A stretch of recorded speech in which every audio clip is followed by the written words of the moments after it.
Hola queridos amigos, bienvenidos a este espacio donde exploramos las vidas extraordinarias de aquellos que nos inspiran con su fe y amor a Dios. Hoy quiero hablarles de una mujer increíble, una de esas almas que en medio de las dificultades supo entregarse por completo a Dios y dejar una huella importante en la historia católica, la Beata María de la Encarnación. Nació en Francia en el siglo XVI y aunque su vida parecía estar destinada a una existencia común, Dios tenía otros planes para ella. Su historia es muy interesante. Gracias por estar conmigo en este día. Yo soy tu anfitriona Karina Arañez. ¿Están listos? Comenzamos.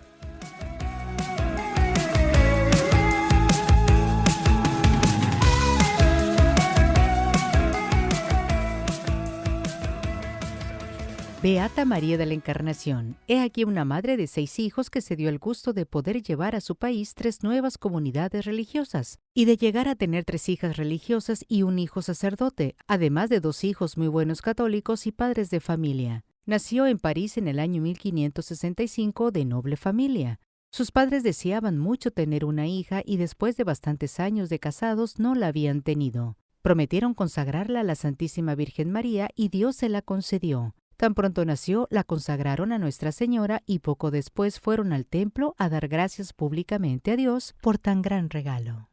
De jovencita deseaba mucho ser religiosa, pero sus padres, por ser la única hija, dispusieron que debería contraer matrimonio. Ella obedeció diciendo: «Si no me permiten ser una esposa de Cristo, al menos trataré de ser una buena esposa de un buen cristiano». Y en verdad que lo fue. A sus 6 hijos los educaba con tanto esmero, especialmente en lo espiritual, que la gente decía: parece que los estuviera preparando para ser religiosos. Su esposo Pedro Acarí, un joven abogado que ocupaba un alto puesto en el Ministerio de Hacienda del gobierno, era muy piadoso y caritativo y ayudaba con gran generosidad especialmente a los católicos que tenían que huir de Inglaterra por la persecución de la reina Isabel. Pero como todo ser humano, don Pedro tenía también fuertes defectos que hicieron sufrir bastante a nuestra santa, pero ella lo soportaba con singular paciencia. A quienes le preguntaban si a sus hijos los estaba preparando para que fueran religiosos, ella les respondía: «Los estoy preparando para que cumplan siempre y en todo de la mejor manera la voluntad de Dios».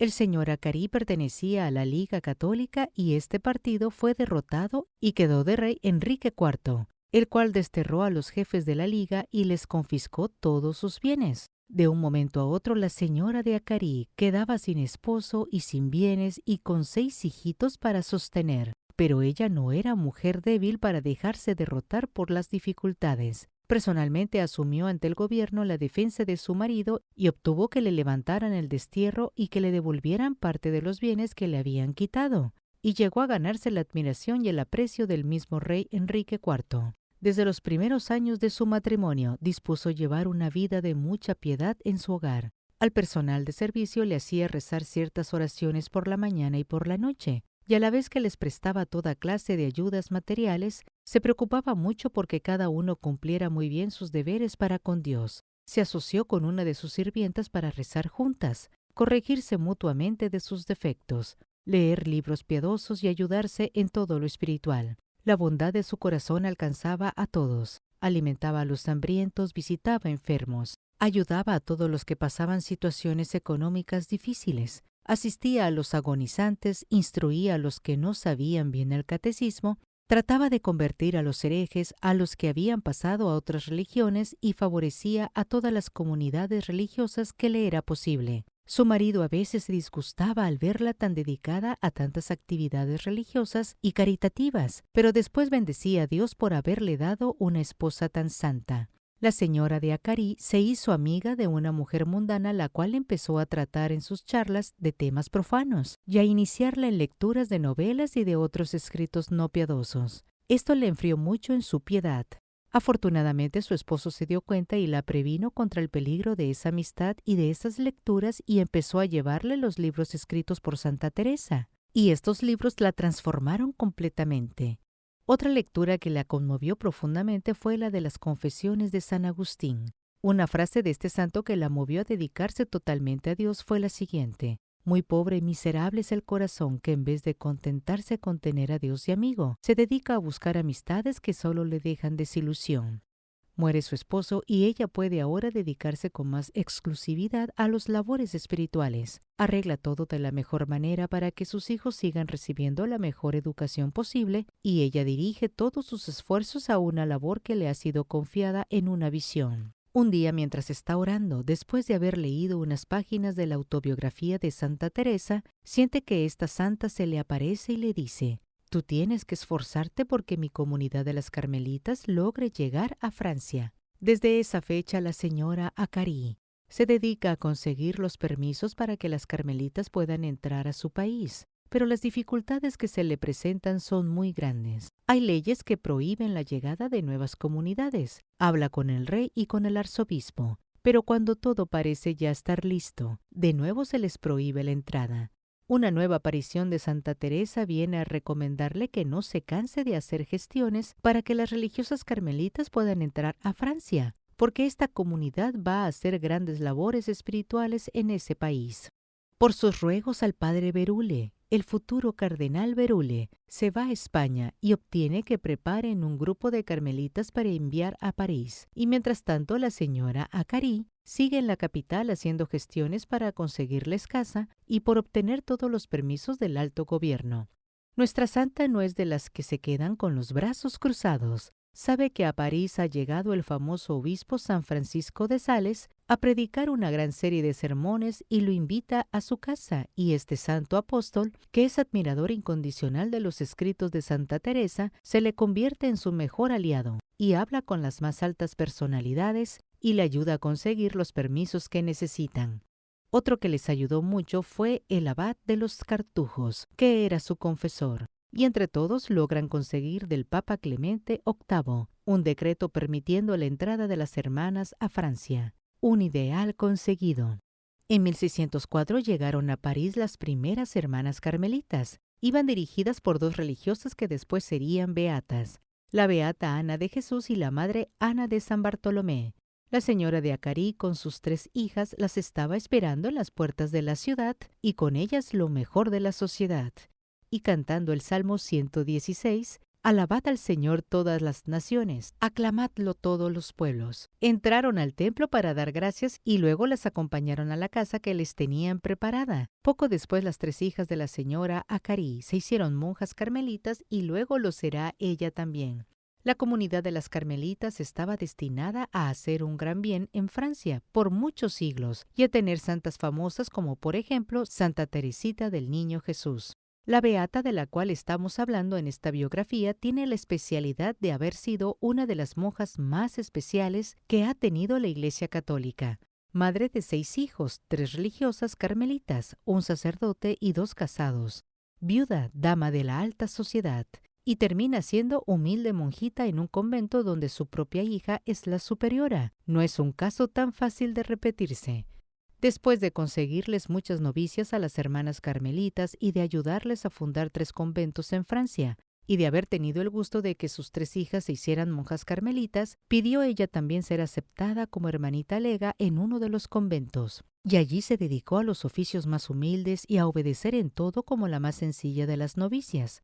Al ser nombrada su hija como superiora del convento, la mamá de rodillas le juró obediencia.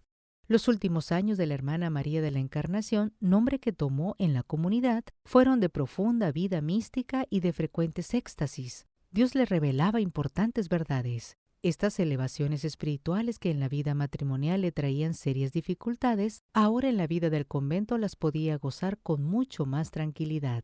Santa Teresa en una tercera aparición le anunció que ella también llegaría a pertenecer a su comunidad de hermanas carmelitas, y esto la animó a hacer la petición para entrar a la Santa Comunidad.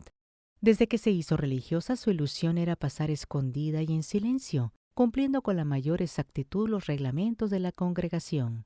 Las monjitas empezaron pronto a presenciar sus éxtasis, y les parecía que esta venerable señora era ante Dios como una niñita sencilla, pura y obediente, que tenía su cuerpo acá en la tierra, pero que ya su espíritu vivía más en el cielo que en este mundo. En el año 1618 enfermó gravemente y quedó medio paralizada. No se cansaba de bendecir a Dios por todas las misericordias que le había regalado en su vida.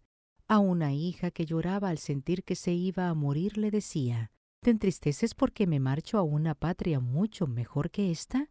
Y su lecho de muerte se convierte en cátedra desde donde enseña a todas la santidad. Sin cesar recomienda a quienes la visitan que no se apeguen a los goces de la tierra que son tan pasajeros, y que se esfuercen por conseguir los goces del cielo que son eternos. Las hermanas le preguntan, ¿le va a pedir a Dios que le revele la fecha de su muerte?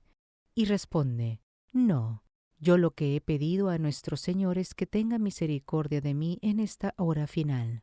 Otra le pregunta, ¿qué le pedirá Dios al llegar al cielo? Le pediré que en todo y en todas partes se haga siempre la voluntad de su querido Hijo Jesucristo. En el año 1618 tiene un éxtasis y al final de él una monjita le pregunta, ¿qué hacía hermana durante este rato? Y le responde, estaba hablando con mi buen Padre Dios. Luego, con una suave sonrisa, falleció.